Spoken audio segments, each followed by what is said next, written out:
Hello guys, bali ngayon ay nagsimula na kami mag-diskarga ng buhangin. So, pagkatapos nito ng buhangin madiskarga ay yung boulder naman guys. So, bali, yung ginagamit namin dito na pag-diskarga ay yung loader lamang. So, yun lang ang tanging makakapag-diskarga dito dahil sa kayang-kaya nito dumaan sa mga buhangin. So, mataas guys yung yung gulong nito. So yun, dahil sa tabi lang kami guys ng ng dagat, rampa. So yun, bali may tubig pa yan guys sa may may rampa namin, kaya kayang-kaya ng loader makadiskarga dahil sa mataas yung gulong.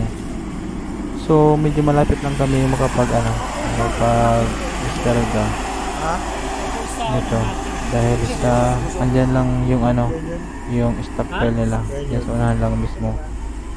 So dyan lang guys yung iniipon yung mga buhangin, tapos babalik na naman. So yun lang ang distansya na pwedeng tatakbuhan ng loader. So malapit lang.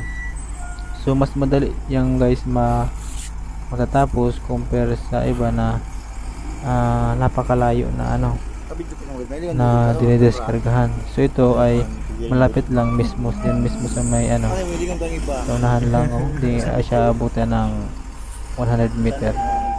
So pagkatapos nito guys matapos yung buhangin ay yung boulder naman ang susunod. So pagkatapos nito maubos lahat ng aming pangarga ay alas na naman kami at babalik dun sa aming pinagkuhaan ng pangarga. So pagkatapos nun makabalik kami dun ay kakarga ulit kami at nabiyahe ulit. So yun lang guys, balik lang guys yung aming biyahe. So depende guys kung saan naman kami pwede nagbiyahe. So dito bali nakabiyahe na kami dito. So baka sa iba naman na lugar so pwede mag-deliver naman. So yun lang guys, salamat lang guys sa inyong panonood.